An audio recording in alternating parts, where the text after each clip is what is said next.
Hello, everybody, and welcome to the Psychic Hour on WLTK DB Let's Talk Radio. Welcome. We are at our Wednesday interview series. We're going to be having the wonderful Kim Copeland on, and she is a medium, a healer, a former hospice nurse. She has so much experience, and she has a beautiful YouTube community too. She does videos every week. So when she pops down, we're gonna be diving into conversations about like healing and mediumship. And if you have a question, it's the time to do so. This is such a wonderful show. She's 20 years of experience in the industry. Such a beautiful place to ask questions, interact.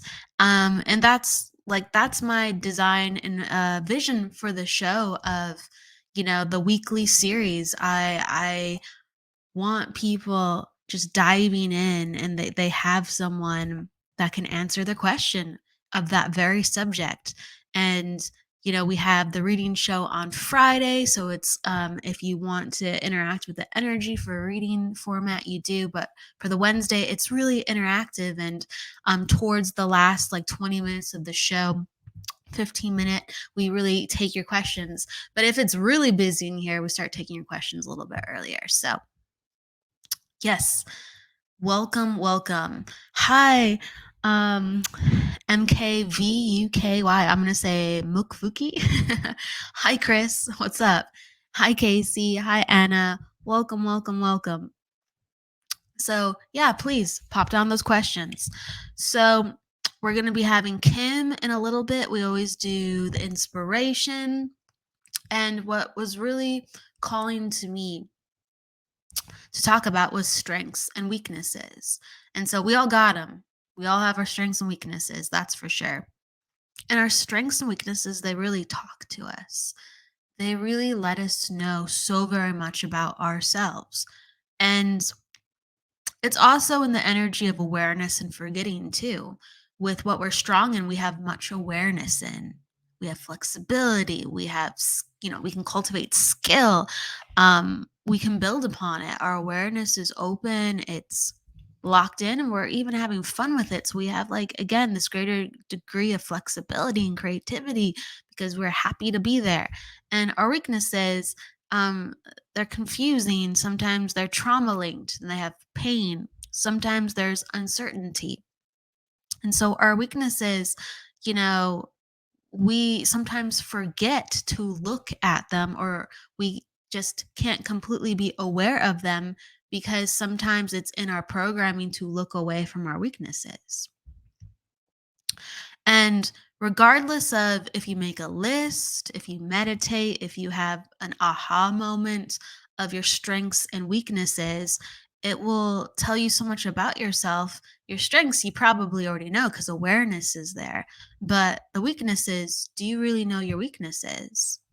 And it's kind of in the things, I'll go back to it some more. It's in the things that we forget most often, and you can just look that within other people. Like, think about people that you know that are close to you, and you go, oh gosh, that's where they fall short.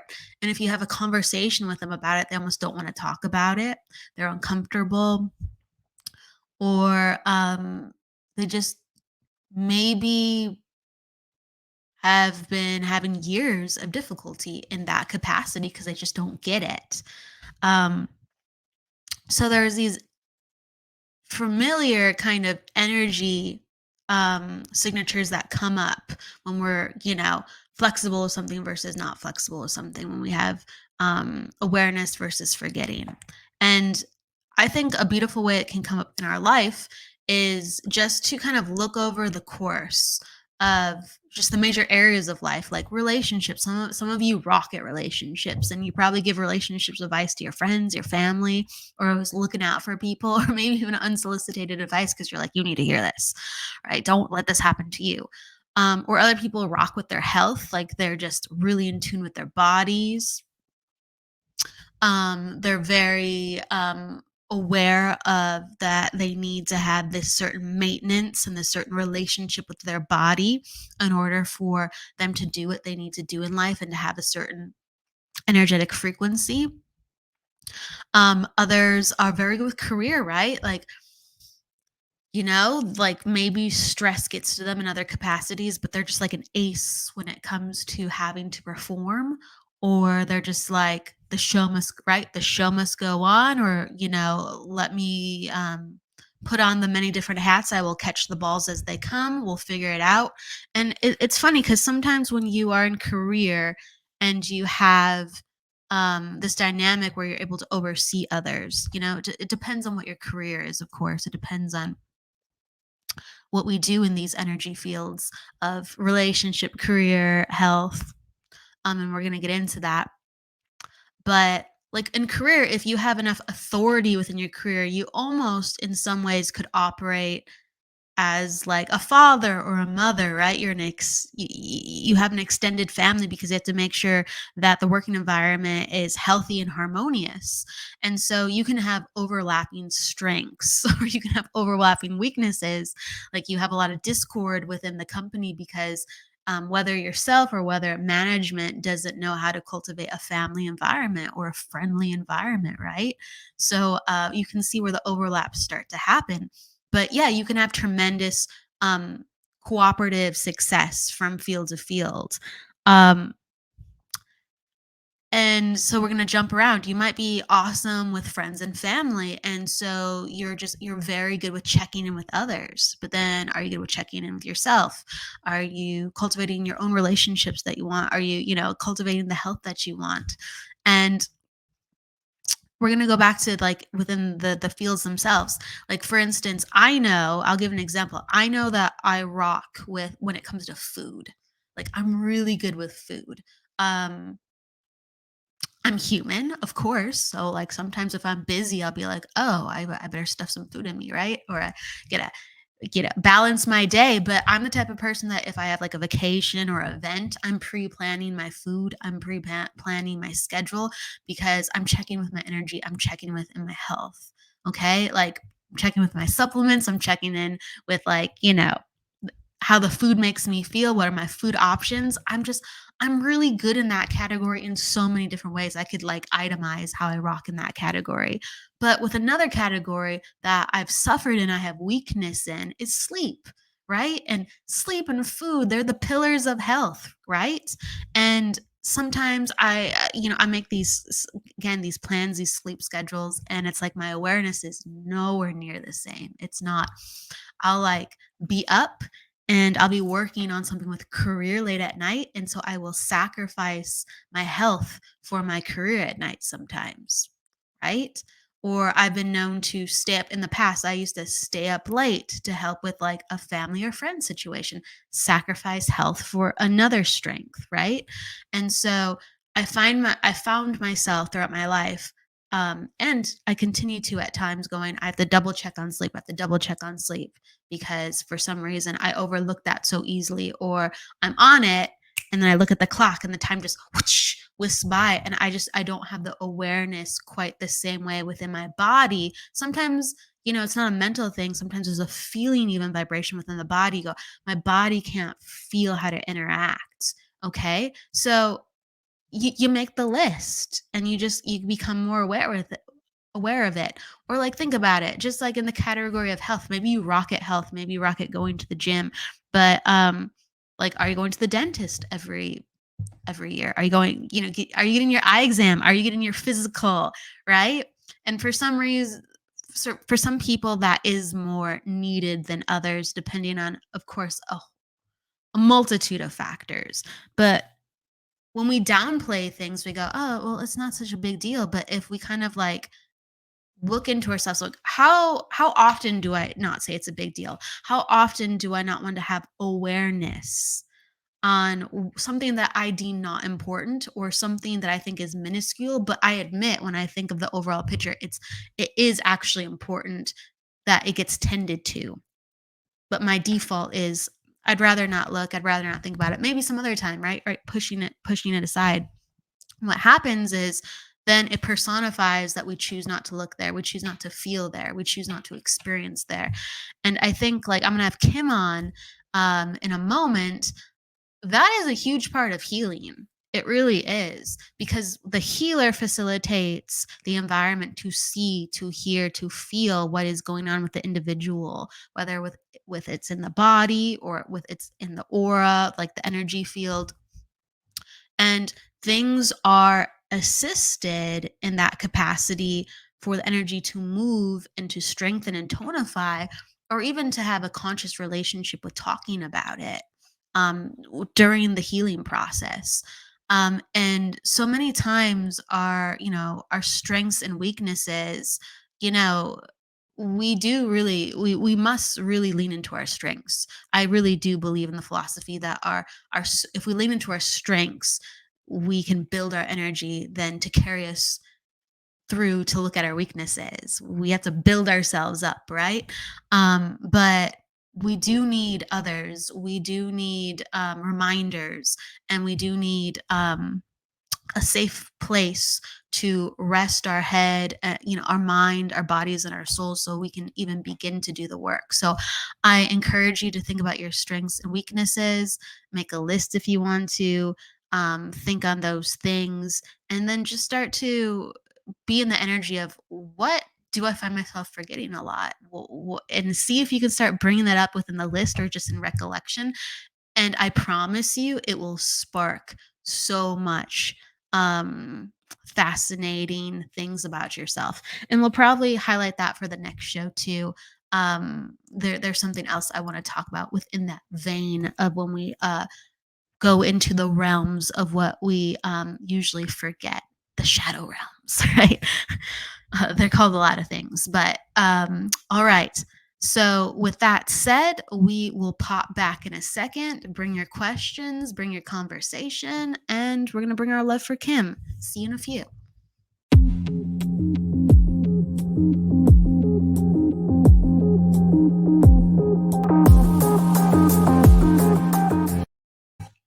Hello, and welcome back. Let's bring in Kim. Give you a warm welcome, Kim. Hey, let me introduce you. Hello, hello.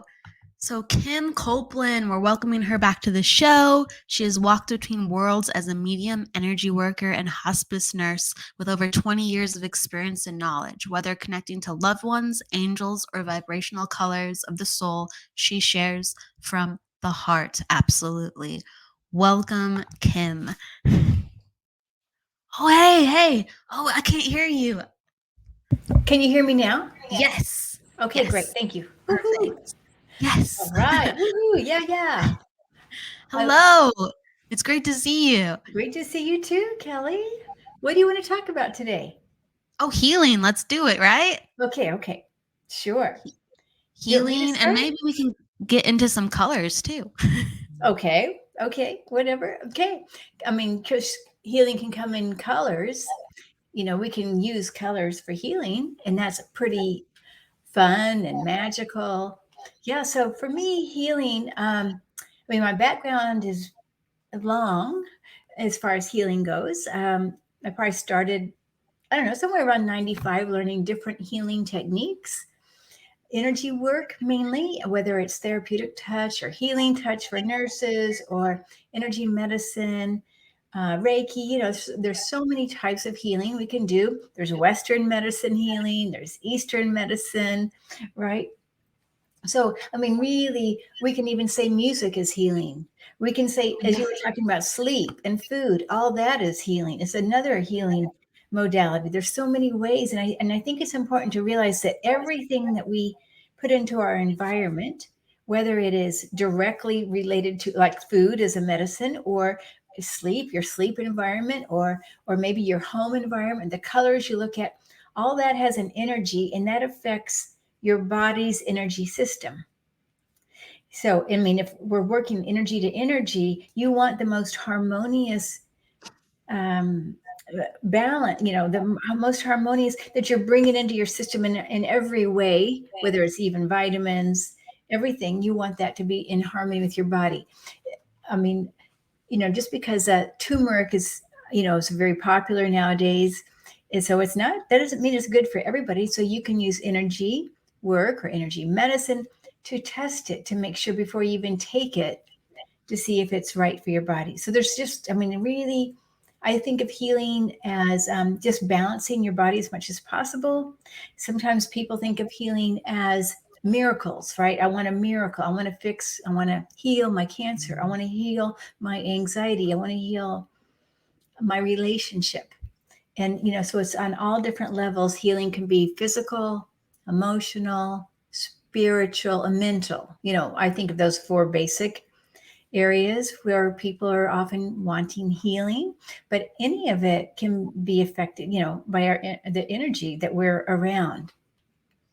So my before the pandemic, I was always doing hands-on healing, and I used energy medicine, mostly the Eden energy medicine, as my primary way for healing. But now that I've been doing a lot more Zoom, I've been doing long distance healing. And Yeah. now they're different, it's very different, but I find that there's miracles that happen even in long distance healing. I'm so Oh yeah. excited too about that because I've noticed that, like, whoa, okay, that worked. Oh yeah, like long distance healing is fascinating. I really do think, and let me know what you think as well. You're, yes, working with a similar type of energy, but there's a difference with how it feels, and there's a difference with how you work. Where, at least in my experience, I go, wow, like I have to train my brain differently with how I connect and how I work with the energy. How do you feel?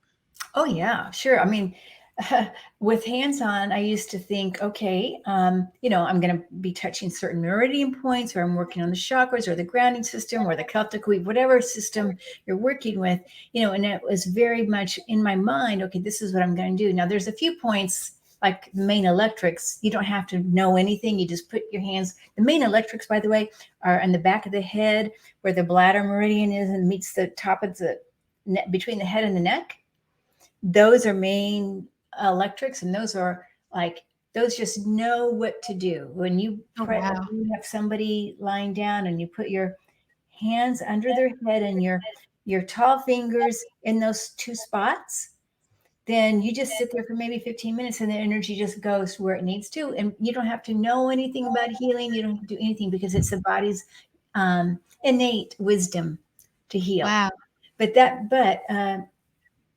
But when you're working with, say, trance healing, that's and this is a little bit on the new for me. I mean, I still think of when I'm working with somebody, even in distance, I'm still imagining what I'm working on.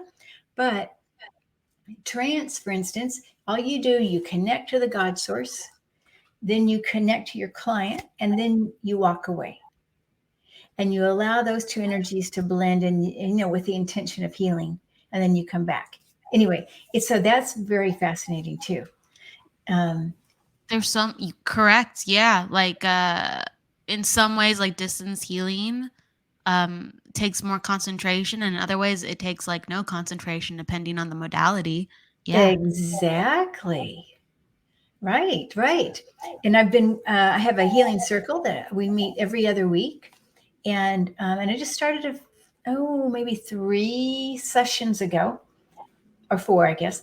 Um, and people are coming back like, oh, my rash that I've had for 2 years, gone. Wow. It's gone. Wow. It went away. And I wouldn't have not been able to figure it out in 2 years. And it was Wow. just during this 5 minute in a group healing session that it went away. So I don't know, and I've seen that over lots of times. It's not just for I've seen it. Eyes improved, like going to the doctor and saying the vision's improved, hearing's improved. I mean, the things like that. It's pretty amazing. It's a real thing. It's a real thing. It's kind of it's mind-boggling because when we're tapping into source, I think, like, just to talk about the fundamentals of healing, um you're tapping into an energy greater than oneself. And Hmm. so that energy that you're tapping into could be like a group system of a lineage, with how others think like you, feel like you, connect to you within the same energy that you work in. Or it could be the divine, the universe, the collective. it can be so many different things, but it's greater than oneself.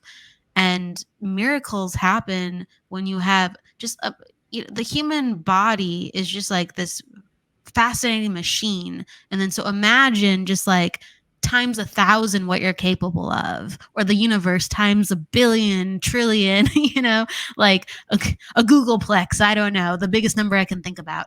uh what it's capable of healing, repairing, restoring. Like, that's Yeah. why miracles are possible. What do you think? Yeah. Oh, yeah. And I think that there's, master healers too, on the Yes. other side. And sometimes when people cross over, let's say a near death experience, what do you think happens? I mean, why are they healed all of a sudden, right?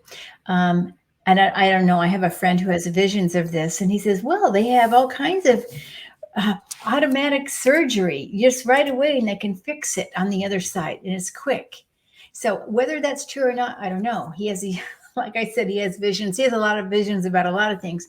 But so I think you're right. It's we limit what our brain, our humanness thinks can happen, and it is much greater than that. I've also heard in the future, who knows really if this is true, but in the future that we're going to be able to regenerate lost limbs or the spinal cord um, uh, fracture. So I think that, and plus, light and sound is also very powerful healer.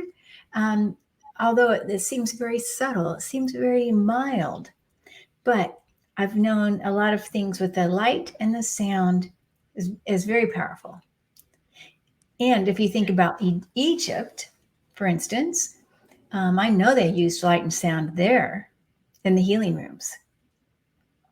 Do you I love Egypt, and I don't know enough about their healing systems or what they did. I know some things of history, but have you like channeled, or have you talked with people, or what connection do you have with Egypt with light and sound and healing?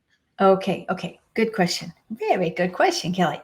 Okay, so when I do readings for people, I often go back to past lives. It's just natural for me to go right back, and I see Egypt a lot with a lot of people, and I see the healing room. Sometimes it's not always that pleasant, actually. Sometimes people are almost like slave healers.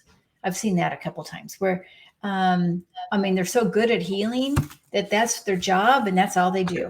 And then it gets kind of hard, right? It's too much. It's like they're chained to that job.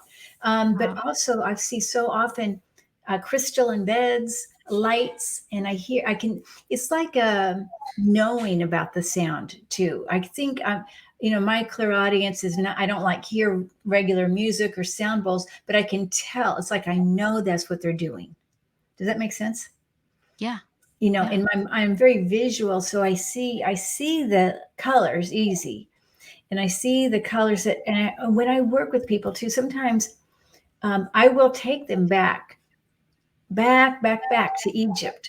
Or sometimes I take them back to a planet called Solaris, which is the healing center for healers.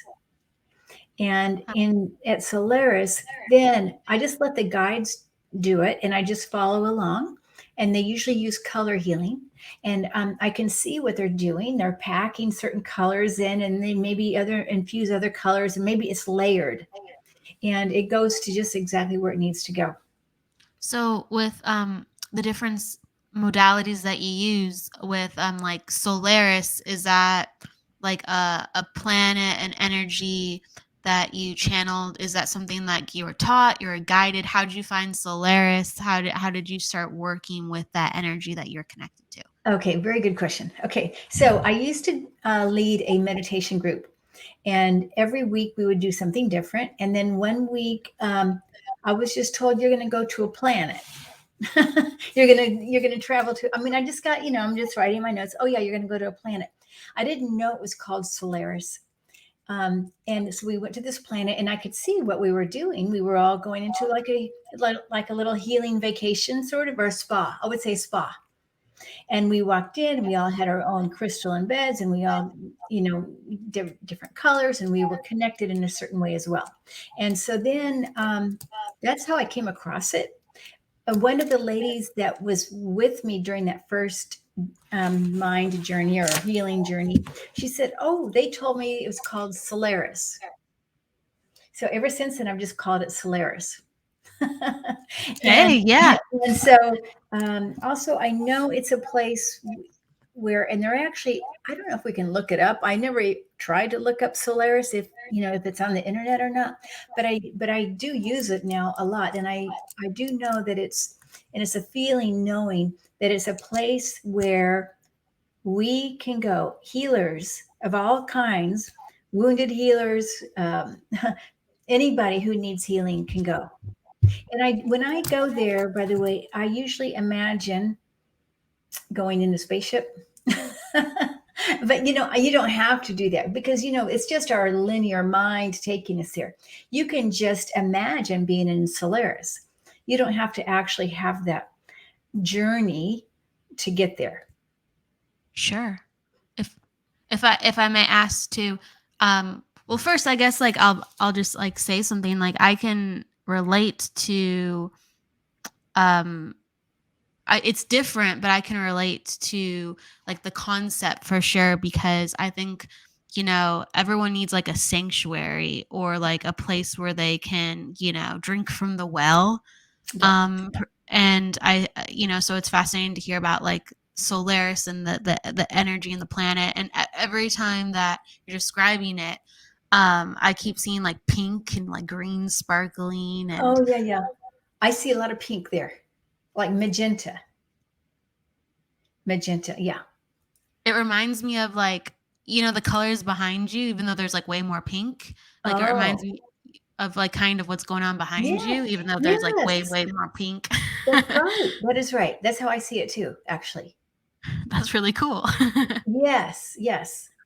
Um, yeah, and I also use another thing I've been when I'm doing more like what I would call more trance-like healing. And this is on the newer side for me. I imagine that we're in a circle, and and we're in. So instead of going to Solaris, we can be in a circle with the God Source and use the healing there. So really, there's a lot of it's not just one way. There's a lot of ways um, to do that. I'm curious about it. And Chris is saying Solaris is an old book written by a Polish dude. Was that the book made into a sci-fi movie? Because there was a couple movies called Solaris that Oh, were, there was. yeah, there was, like, a famous one that I never saw. Then there's, like, a remake with George Clooney, I think, like, 5 years ago or something like that. I can't remember, but I I don't know. wonder. I don't know what the story is about at all. I don't either. I'm not really a movie buff, so I don't know. Yeah. Oh gosh, I vaguely Uh-huh. remember. Maybe, Chris, you can tell us the concept, and we'll see if there's any correlation. It's always fascinating if there's similar words. Um. Oh wait, Oh, this is I was like, oh, he wrote something, and he's like, yep, that's all he said. Okay, thanks, Chris. Chris is really fun. Um. So, do you have any other planets that you work with? Or, I know that you connect to, like, galactic energy. You talk about that too sometimes, or uh-huh. starseed energy. Like, Yeah. that's something that, like, you have a lot of interest in. So, how do you work with that too as well? Or does that connect with Solaris as well, with what you do together, um, with when you connect beyond Earth? Okay. Well, I feel like the galactic energy, the galactic angels, who, I mean, really, I think we're all one. Whether we call it galactic or brothers and sisters who look different, I don't know, but I always call on them. Actually, I always feel like I work with them. I mean, even when I work with Master Yeshua, I I feel like he's kind of galactic. And when I work with Archangel Michael, I feel like he's galactic. So I'm not excluding that energy. Now, sometimes I will absolutely see what I would say is galactic, where they look green. There's little beings, that are not too tall, maybe 4.5 feet tall, and I know they're healers. I mean, because I've seen them a lot, but um, so I think it really varies on person to person. So I use whatever when somebody's coming to me, I tune into their spirit team, and then work with my spirit team. I always work with Mother Mary. I always work with Master Yeshua. I always work with Archangel Raphael. That's pretty much hands down always. And then I always also ask for whatever galactic energies. Now, when I go to Solaris, usually it is the galactic little team. They come in different colors. They will changing out. The first color will be green, for instance, as an example. A second color may come in as pink. Then they change out like their specialties. Does that make sense? Yeah, yeah, So, it does. okay. And then, maybe we go to gold or, and then Master Yeshua, he's usually the one at the very end. I would call him the inspector. It's like he's coming to inspect, and then he does his final touches. That's usually what happens in Solaris for me. But then I mean, I have a variety of ways, and like last week, I was working with using going into the center of a circle with the God Force, and doing it that way. I also use wands. I use selenite swords. And this is just in the last couple months. I'll show you one. I have got one here. One of these. Ooh, wow. It has a rodent Elaborate. on it. The thing is, what this does, this is selenite here, and inside is a copper tubing which has sacred waters from rivers, I think 9 rivers from around the world, and some crystals also and symbols. Okay, so what I do with this, when somebody says, okay, I've got a neck pain, for instance, okay, then I'm going to just focus my energy on the neck. But I also have to remember it's not me doing it. This is just helping my human stay focused. But I really want whether it's galactic energy, whatever energy you want to call it, to work. And I'm just here to be the conduit. Does that make sense?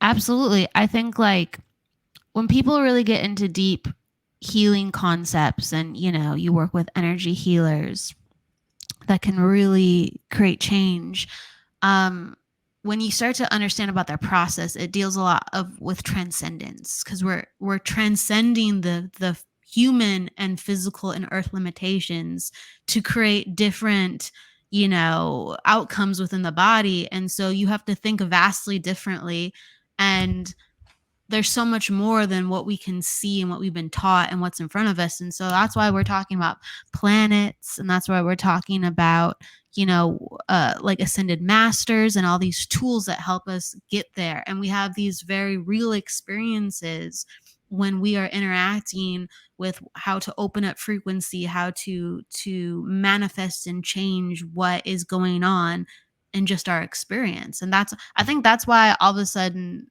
for people who've never experienced, I guess, being in touch with meditation on that level or healing on that level, it almost seems like, whoa, that's really far out there. But these experiences are real, whether they are how the human mind is starting to open up and see more and more of the truth, or whether it's actually happening. It's colorful, it's bright, it seems otherworldly. It is otherworldly. Mm-hmm. Yeah. I'm bridging the gap, because I know people are like, oh, I've never heard of some of these things before, but this is the segue into it. This is the bridge into it. And I know that you have like a lot of passion with working with like the different like, yeah, we talked about it with like the galactic energies. You went to Mount Shasta recently, and you were interacting on that level too over that. Can you let me know about that? Oh my gosh, that was so amazing. Let's talk about power. And I'm going to go back again next June, and people are invited. I mean, if people want to check, follow me on my website or whatever, mediumkim.com.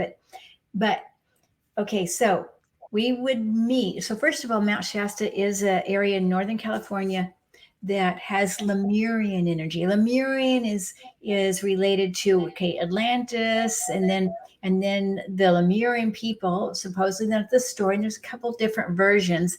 We're in Hawaii when the island sunk, and somehow we were all connected. They made their way up to Mount Shasta. Okay, and remember, the galactic energies have been on Earth before humans. Okay, so anyway, they're still, according to um, the stories, people that live in the mountain that are Lemurian. Okay, so anyway, but basically, it's a very powerful place. There's a lot of vortex, there's a lot of galactic energy. You can see spaceships every day there if you want. They usually hide in the clouds. But anyway, Wow, but wait, wait. what I I'm did curious was, now. I know, it's great. What I did was I met three of their friends, three friends, and we would meet at the mountain every morning, about an hour and a half. We would have a circle, more of a shamanic circle. We would meditate together, and then we would go off and do our different things during the day. Um, but what happened one of the days, well, first of all, it's total joy the whole time I was there. And when you're in joy, when you feel joy, and I don't know, it was just the energy that just brought me so much joy. When you're in that space, it's amazing, the healing, what can happen, the channeling, all that, the information that comes through is just compounded beautifully. Okay. Um, Now, when I was there one day, I met three, and now our goal was to go inside the mountain and just take a look around. What's going on in the mountain, right? Just, and this is a mind journey, okay? We're just imagining that we're invited inside and we're going to see what it is. Okay, my friends basically saw a lot of crystals and things, and for me, they sat me down and said, "Hey, well, we've got a job for you." There was three angels that did this, and then they're like, "Oh, you have a job for me, huh?" I mean, I don't get to go look around, you know. And they said, "No, you're not done. You're not done with." So I also work as a hospice nurse. You're not done with your hospice nursing. I mean, Mm. and I work just part time, very part time, 5 days a month. But and I thought, wow, I thought I was getting ready to retire. I said, "Who's the manager? Who's the manager here?" And they said, "You're the manager." And I said, "Well, Mm. what's going on?"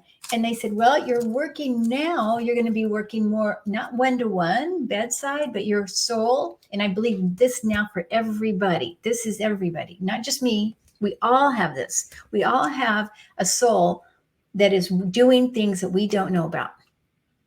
And it could be healing, it could be who knows, it could be meeting cows as they transition. I met a lady that was like, whoa, okay, we could be doing rescue missions. I mean, we have things that we do that we don't, all of us. That's why I'm saying, again, we are powerful beyond what we know. But then what they told me was I would be working in groups of helping people transition that in the next 2 years, um, that there's going to be a lot of people leaving Earth, and that there's going to be a special need for people to help them transition in a group level. So my soul is doing this. I don't know anything about it. I don't know what, I mean, I've had one dream about it, but so, and I since then I was like, wow, we all have these missions that we don't even realize how important we are.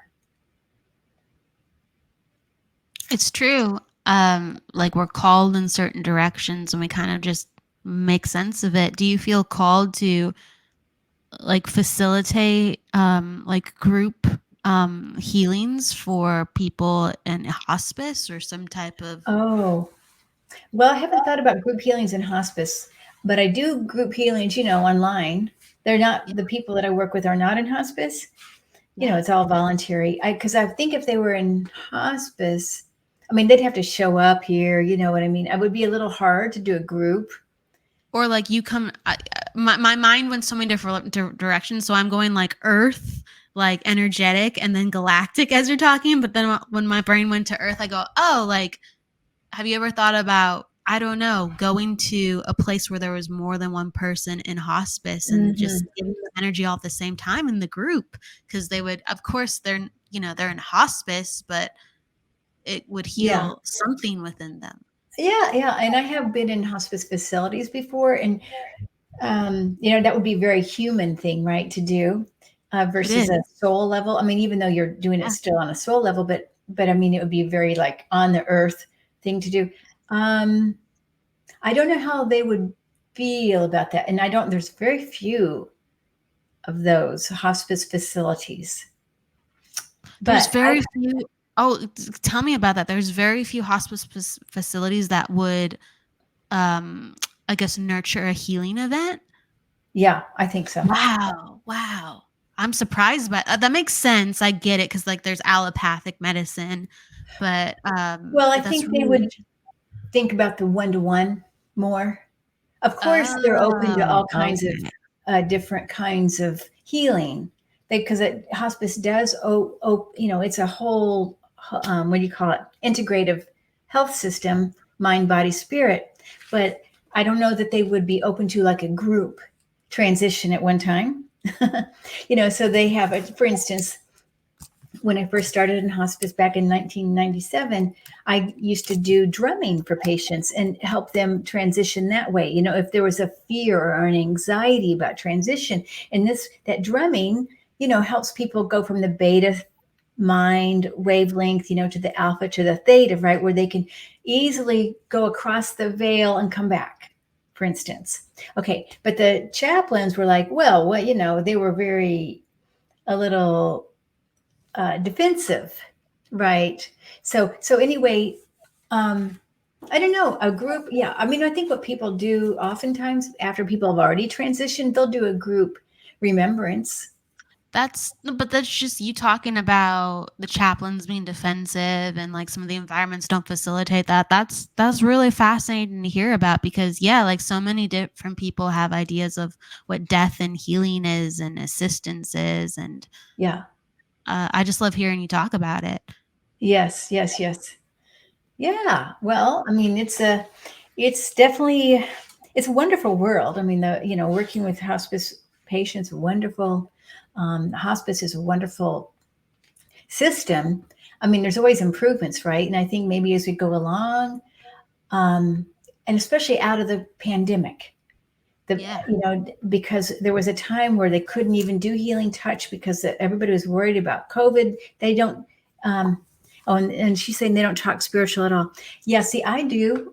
When I'm with my patients, I do. Well, I mean, I first of all, I feel out where they are in that. I don't just um, come in with my own belief system. I have to find out where they are. It's yeah, I think, Kim definitely was ahead of her time. She's a pioneer, with what she brought to hospice and healing. And I mean, even you talking about healing touch, I remember in like 2014, that's when I moved out to California. And that's where like healing touch, from my knowledge, was started in California, I believe. It's been a long time since I thought about healing touch, so I could be wrong about that. But there was like a major hub there. And I was even like, oh, great. Like, can I learn this? And they're like, we're only teaching nurses or people with massage therapy background. Like, no, you can't learn it. And so there's so many, for people who actually want to help, there's so many sometimes obstacles of how the system is in place. Mm-hmm. Well, there is. I can understand why you're saying that. Um, I think it just depends on the avenue. It's the app, correct, correct. I don't mean to bash healing touch at all. Yeah, yeah. No, no, no. It was just a bunch of other things. Like I actually came to California too again, yeah, and I was like, and I was a Reiki master at the time. Like, I was like, hey, this is a skill I have. I want to share it. I want to learn. I want to deep. I want to grow. Like, we're talking about healing and how we connect to it. And I was I was calling up the hospitals. Do you have any Reiki programs? And they'd be like, no. I'm like, can I start one? And they're like, no, we're not doing that right now. And then Um, like I would actually know about hospitals that were offering things, but there was so much miscommunication and uh-huh. things people weren't on board. And it's like you really need a special person like yourself to start to break down the barriers or Mhm. change the way of thinking or sneak things in like almost like, hey, like yes, I'm following protocol, but I'm actually bringing in so much like of the different energies. I'm drumming now. You probably didn't come in saying like when you first started, "Hey, I'm going to do a drumming circle." Like, that wasn't the entry point in, or was it? How have you approached this? Okay, yeah, with the drumming, I did. I mean, not right Oh, away, yes. not during my interview, Okay. but it was very soon after. I said, "Can I?" Because I had just learned through the Shamanic Foundation of International Studies, I had just learned a way to work with hospice patients with drumming, and so I was very excited to practice. And so I asked my supervisor. I said, "Can I do a talk about this with the whole team?" And so that's what I did. The whole office came and listened. And then I did some drumming for them, and I just told them about it. And I was allowed to do it. The chaplains were the ones that were most reluctant. I would never do it sneakily. Correct. Correct. Because Yes. this is how you can get in trouble. Like if you say, well, or another lady, she was in our office and she was so adamant about doing Reiki, she got fired. So she Right. just came in there, okay, I'm doing this, and then patients weren't didn't want it, and then she got fired. There has to be an agreement, yeah. Um, but it was a chaplains again on the drumming because they said, well, what happens if somebody has a bad experience? How are you going to handle that? You're just a nurse. How are you going to handle a bad spiritual experience? Yeah. I guess like right, there's always an agreement. I just, imagine that on some occasions you might bring the energy of Solaris in, right? And no one Okay. knows that you're bringing the energy of Solaris in, but it's Oh well, beautiful and sure. helpful, right? That, yes, absolutely. No, I mean, I feel like this is what we do as humans. We connect to whatever source we want, with your guides, your angels, or whoever if you believe you have a Native American guide and you're walking in with your Native American guide, or if you believe you have a green angel, it doesn't matter. This is just our human mind. It's all source. And if you know you're bringing this in with you when you are going to see somebody for healing work, whatever level, whatever kind, whether it's in a traditional Western medicine doctor's office or hospital room or hospice bed, whatever, then then that, yes, you are bringing that. Absolutely. No question about that. You don't have to tell anybody that, right? I mean, if you have a certain belief system, but you're not going to say, well, now I'm going to work with the green ray and work with your heart chakra and we're going to do blah, blah, blah. They may not be ready for that. Yes. Yes.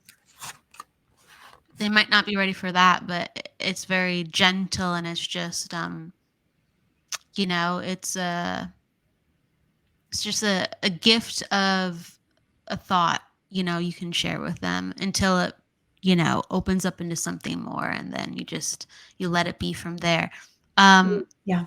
Speaking of like, you were talking about the energy of green. Um how do you work with color in the way that you work with healing energies, or when you're even reading for a person and you're facilitating something that can provide something healing through even that capacity? How do you work with color? Oh, that's so nice. I love color. So that's a great question. And there's so many ways to work with color. And it's really, it could be a life study to work with color. So, I mean, I would say the most common, well, there's a couple of ways. When I'm doing a reading, I know their colors, whether I see it, feel it, hear it, whatever, however I get to know their colors, that gives me something about their personality. That's what I use that as a connecting with a person.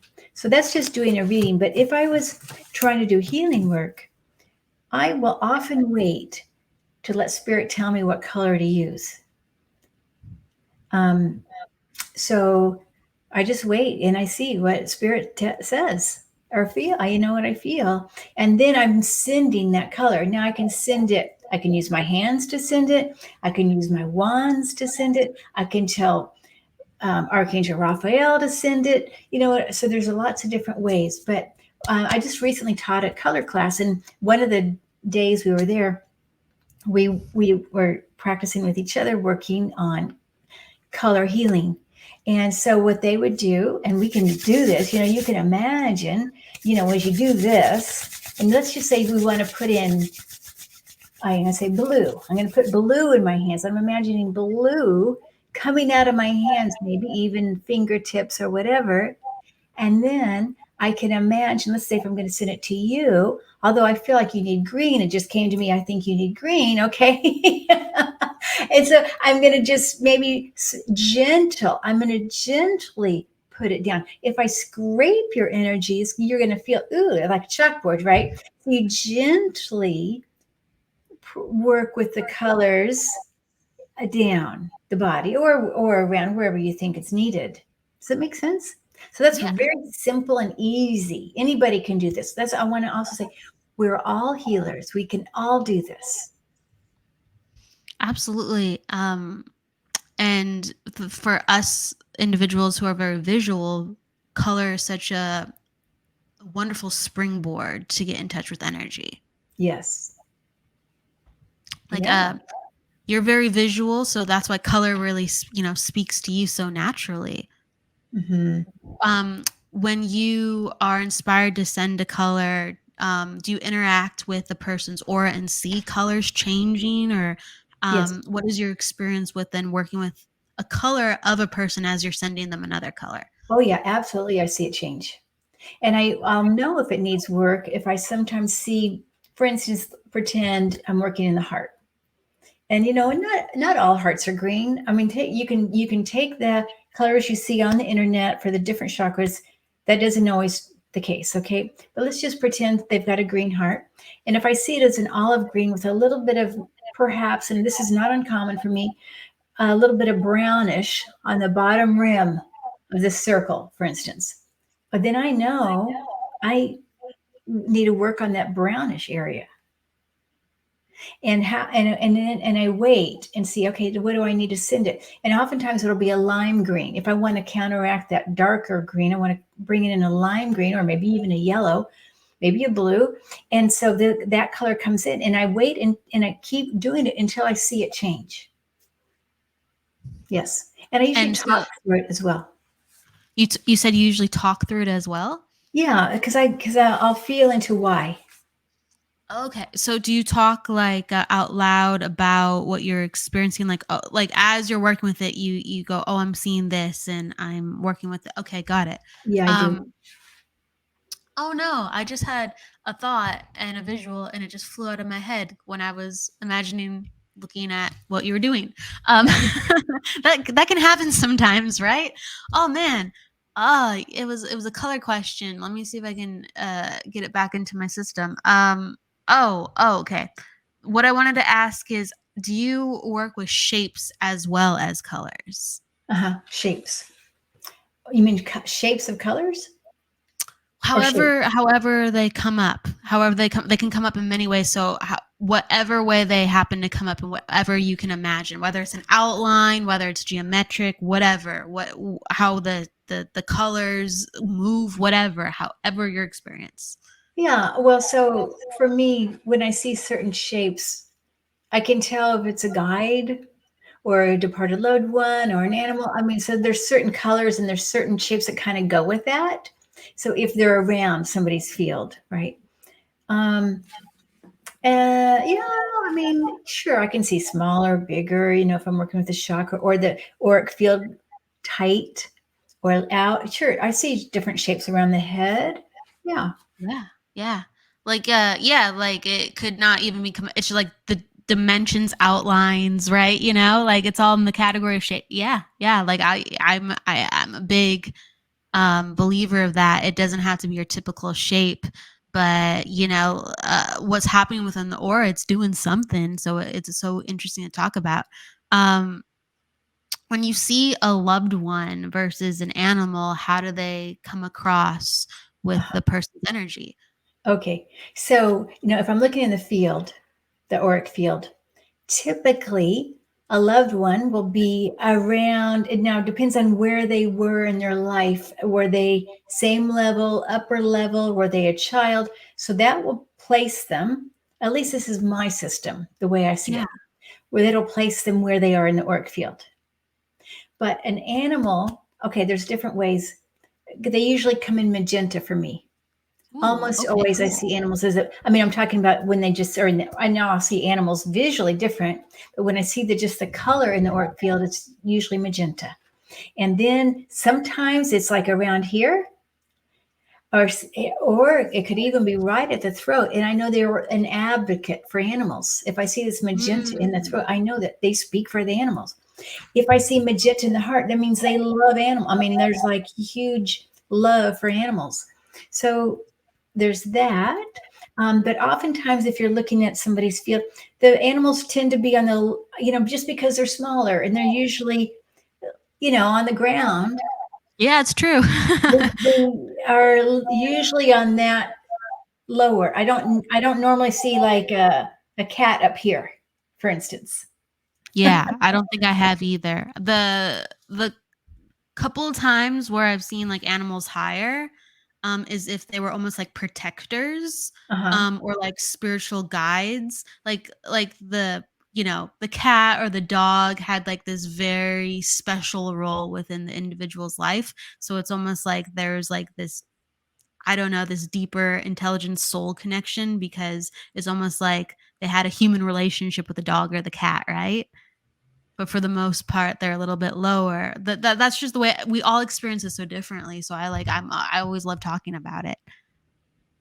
Yeah. And I love that MK, I know I'm not saying it right. MK sees purple when I'm in here. I love that purple. So the purple to me is all about spirit. It's the Yes. divine. It's a very high spiritual color, purple. I It sometimes see purple, sometimes I see pink. You really connect to the pink. I love it. I think if you're seeing purple during meditations, that's a great sign. I could go into it, but it's like that means your energy is high. You're ready. You know. Yep. Yeah. Wow. Connected. So do you see like magenta like coming in? Because I know you're very connected to that color. Do you see like dusty pinks or like Oh yeah. uh Oh, lots of different like pinks. lots of different pinks? Yeah. Sometimes the pink comes in a more of a light pink when I know it's the grandmothers. Oh, that's cool. Yeah. Like you think of the unconditional love of a grandmother, right? So I see that a lot. Especially if I see a group of women and they're all coming in of the light pink, I know it's the grandmother group. Wow. So, I mean, this is really fascinating. You like have like these color codes, right? We all have symbols, but Yes. you have like the magenta, you talked about the pink. What other colors mean different specific things or, general things to you? Okay, yeah.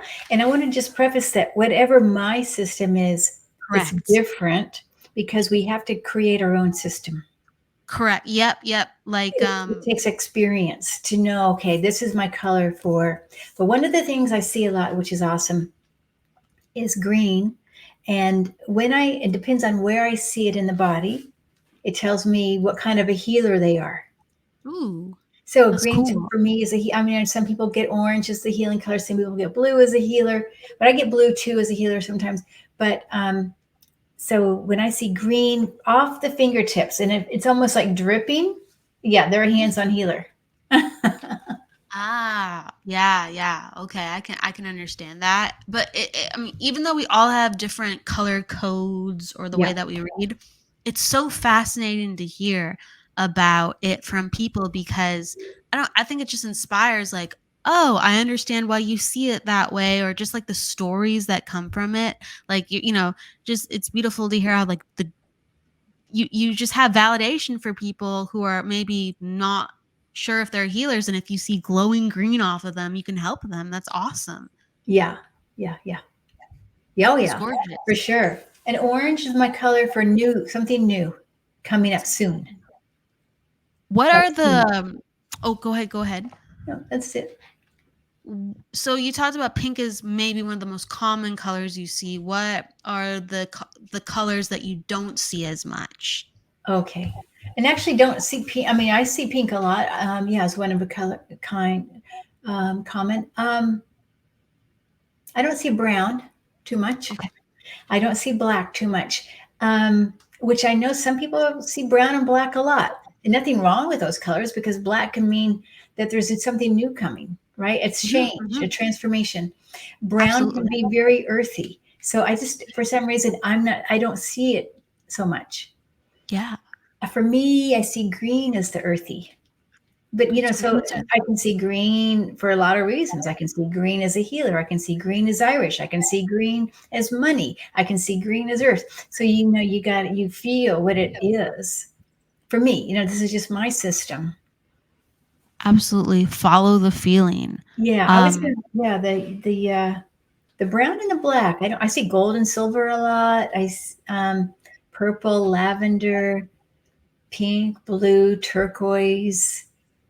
Yeah, I I see want to those. ask pink turquoise. Yeah, turquoise is fun to see, isn't it? It's a pretty Yeah. color. We're gonna take questions in just a moment. I want to ask you, like, what was your experience the first time you saw an aura? Okay. What was that like for you? Oh, Were you wow. open? Were you like not sure? What did you see even? All Oh those my things. God, it was amazing. And it's never been the same since, honestly. So I Wow. was I was doing energy medicine.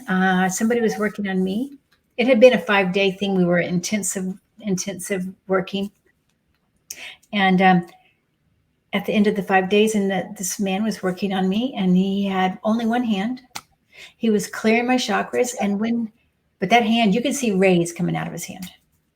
And so anyway, when he was done, I opened my eyes and I was like, oh my God, everything was magenta and purple, everything. I couldn't even see past that. I couldn't see anything. But the magenta, I mean, I couldn't see your face. I couldn't tell if that your color, my color. I couldn't see anything. The only thing that also I could see was rays, like I had a ray coming out of my third eye, and it would be like a a light beam and across this Wow. ballroom, and I would move my head. Oh, there, like I could just move my head and see it going across the light, rays of light.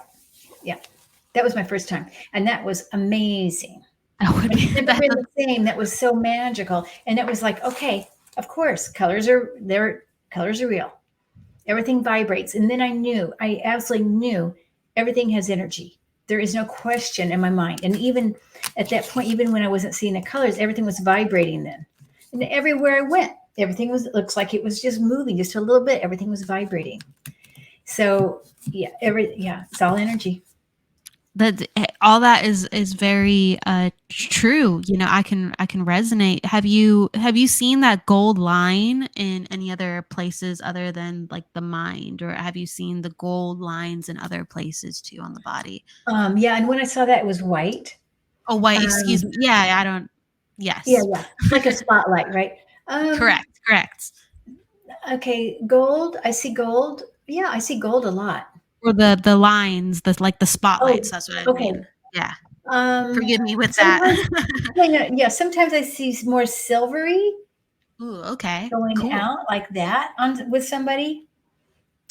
Sometimes I see interesting things out of the third eye for sure. I can see even like an opening, or I can see, yeah, sometimes it's that. I've never seen it that distinct where it was that like across 300 feet.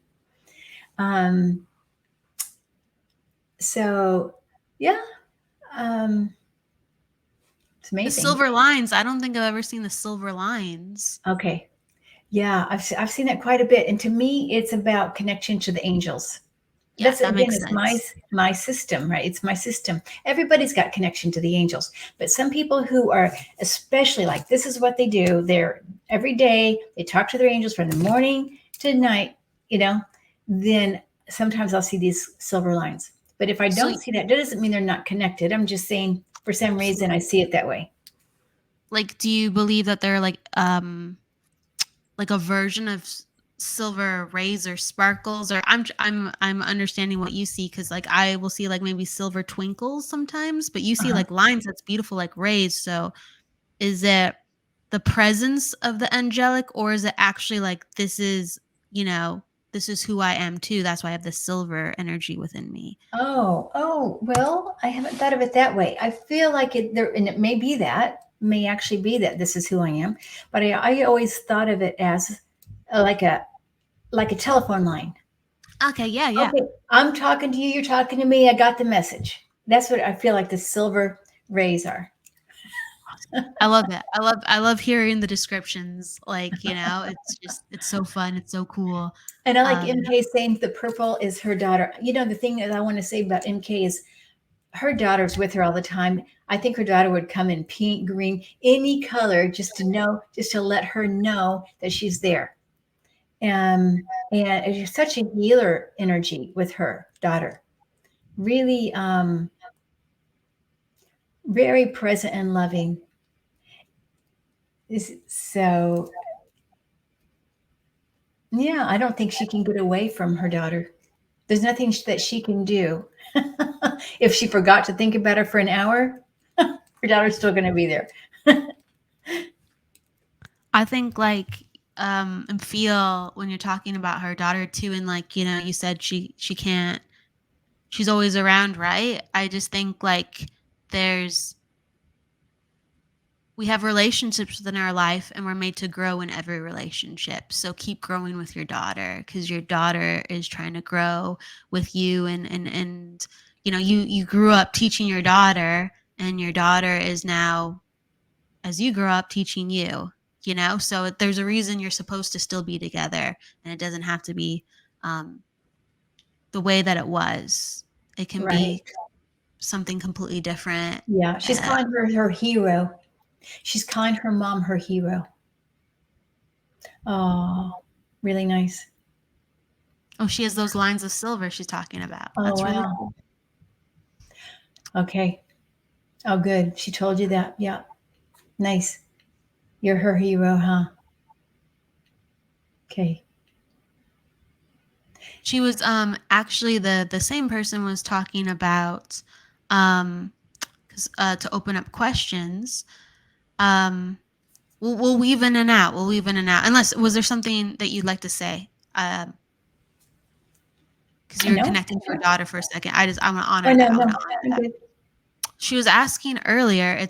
I wish I knew how to pronounce her lovely name. It's Mkuvuki. Um, and she was asking, what does it mean to heal the divine masculine?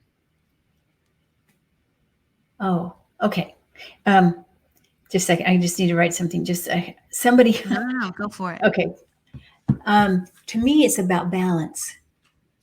Okay, we don't want to be one lopsided. You know, our society has been very masculine oriented, patriarchal for thousands of years, probably.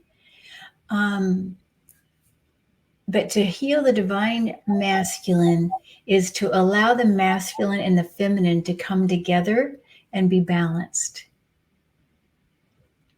And it's not about testosterone, right? It's about the energy of the masculine and the willing to allow each one to shine when they need to.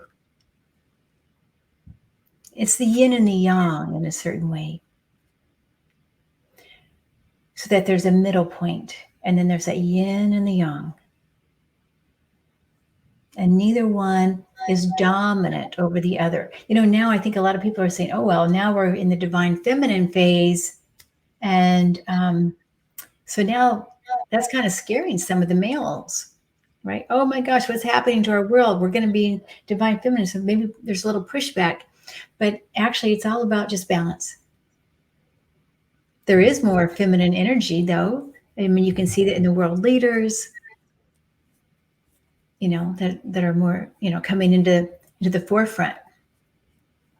Absolutely. I think, healing the masculine has been coming up a lot because I think the way that we lived our world primarily has always has been, masculine Hmm. for hundreds of years. Again, I'm just talking about America. I'm going to focus on America, but capitalist society, masculine is I take or I get or I have, and feminine is almost like I receive, right? And we're coming into this like spiritual awakening, and it has to deal a lot with learning how to receive, learning how to allow, and we're going into a world where we're having this increasingly bigger relationship with the divine feminine. And so I think it's it's stirring up the divine masculine now. I've been this for so long, and Mhm. now feminine is rising up. Then what is my role? Where's the Yes. balance Yeah. now? Who Yeah. am I? Right, right. Um, There's a lot of that right now. there Sure. is a lot of that right Yeah, now, yeah. and the balance. Um, And I she's like asked. Chris. Oh, go ahead. Mary's, just to elaborate. Mary's asking about, would it be a release of emotions and feelings with healing the divine masculine? She's asking that. Oh, I think that's very helpful to do that.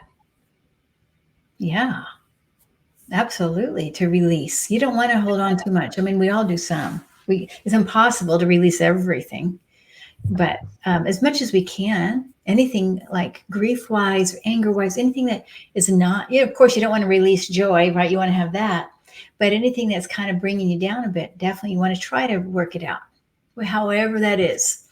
Whether it's therapy, crying, talking, energy work, there's lots of ways. Absolutely. Yeah. And you were connecting to Chris's question too. You Yeah. He's asking about, a number of guests have said anyone can do this when it comes to healing. Can you ladies explain on that point a bit? What is that? Okay. You want me to start? Yeah, go. Yes, please, please. Okay. First of all, I want to say that we are innate, our bodies have innate wisdom, and our bodies want to naturally heal. So we have our bodies are magnetic, have magnetic energy. We have a north and a south. We have lots of different energy systems, and our bodies naturally want to be balanced, just like we're talking about the male feminine wanting to be balanced. So um, our innate ability, our innate wisdom, knows when something is off, and so we may not know it mentally, but our body does. And that's what we do when we energy test the kinesthetic, the energy test. Okay. So then we can test, okay, am I off and not off or whatever? But we also have magnetic energies coming out of our hands. So that's why I say we're all natural healers. All of us can do this. We can all make an energy ball. And I think the future, by the way, our kids are going to learn to do this more. I think in 20 years, I mean, I think the galactics do this in their playgrounds, right? And I'm not saying the galactics are better than us, not at all. I'm not saying that in any way, shape, or form. We have a lot of good stuff too. But so we can move energy without any training, just with our hands. We can move energy like this with our hand. You know what I mean? We can move energy. The more you practice, the easier it is to move energy. And I think we can boost our energy ability, movement ability, energy healing ability by when you can work on yourself first. And like even doing a routine of tapping or whatever it is, balancing your energies. And that way you're more likely to be able to help somebody else. When your energies are balanced, it's easier to help somebody else. But you have to know when they're off. So it does take a little work that way. But everybody, just like we all have chakras, you can't say only some of us have chakras and some of us don't. We all have magnetic energy. So that's why we all have healing hands. It's just how we want to work with our energy system and how, we can practice. Just like everybody can learn to ride a bike, but the more you practice, the better you get. Yeah, absolutely. Like, human potential is it's fascinating, and you know I kind of look at energy as a great metaphor for so many things.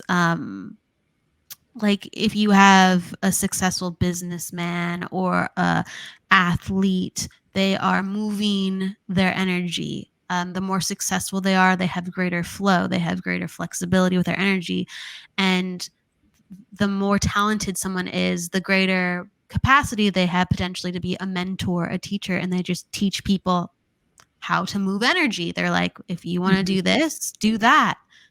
You know, Mhm. I've learned how to flow when things offset me. I've learned insight, where I have to do this rather than that.